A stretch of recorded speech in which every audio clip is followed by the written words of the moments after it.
Right, let's bring you some reaction. We're now joined by Democratic Alliance's Gauteng Health spokesperson, Jack Bloom. A very good evening to you. Thank you so much for your time.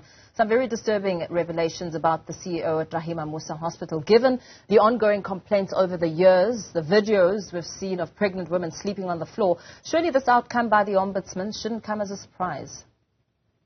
No, not at all. It was always a surprise why she was made the CEO in the first time. You remember that she suspended Dr. Tim de Meyer, a highly regarded pediatrician, who pointed out the poor conditions at the hospitals. And I said at the time, it's not him that should be disciplined and removed, it's herself that should be disciplined and removed. But the additional facts coming out are absolutely horrifying. He confirms the details that I got from a question to the health department where she was a very high number of days not at her office. She actually claimed to be working from home and that she had approval from it. Well, it turns out she didn't appear to have approval for working from home. And it turns out that she was absent from her office even more days than what was told to the legislature. So here we have a completely unsuitable CEO, in fact, spent most of her time away from the office, and it turns out she had undeclared mental health issues. So I think that in future we've got to choose the CEOs with greater care, and I think that's the most important recommendation of this report, because there's other CEOs who are unsuitable as well.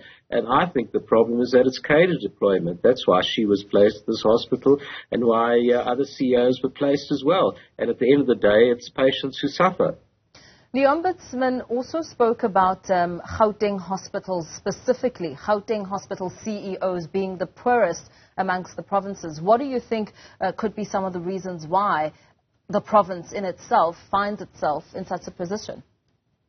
Well, the Minister also pointed out that they've had 4 MECs for health in the last few years. They've had 12 heads of departments and acting head of departments, simply no stability at the top. And you would think that Gauteng has resources that other provinces don't have, and yet our hospitals are very poorly managed. So it all comes down to poor management, and that's because the wrong people are put in the wrong jobs. There's favoritisms, there's cadre deployment, and people suffer because of it. But it should never have got to the stage where the health ombudsman had to step in to fix this. It was clear all along that this hospital had major problems that weren't being attended to. That's what Tim de Meyer was trying to point out, and they tried to shut him down. Yeah, they did try to shut him down. He was suspended. I also believe that he returned to work and then was suspended again. What do you think, this now proves when it comes to his role and what he was trying to raise about a hospital that's been described as unsafe, filthy and dirty? I mean, these are some of the words that kept coming out of Professor Makgoba as he spoke about the interview process, interviewing 34 people on the state of the hospital. Well, Dr. Tim de Meyer, in my view, is a hero, and he was pointing out real problems at the hospital. So I think that we hopefully get a decent CEO quite soon. But I'm also disturbed that the present CEO was moved to head office and that she's still got a 3-year contract. Now, there are disciplinary cases against her, and I hope they concluded speedily and result in her dismissal, because they're actually very serious, because I don't see why the taxpayer must pay another 3 years of her contract doing something useless at head office. Head office often becomes a dumping ground for failed CEOs. What do you think, in the midst of the chaos and the revelations that we've since learnt of, what should be happening in the interim, looking at the state of the Rahima Moosa Hospital? Well, it's just indicative of all our hospitals in the Gauteng Health Department. The Health Ombudsman called the Gauteng Health Department a mess, and it is a mess.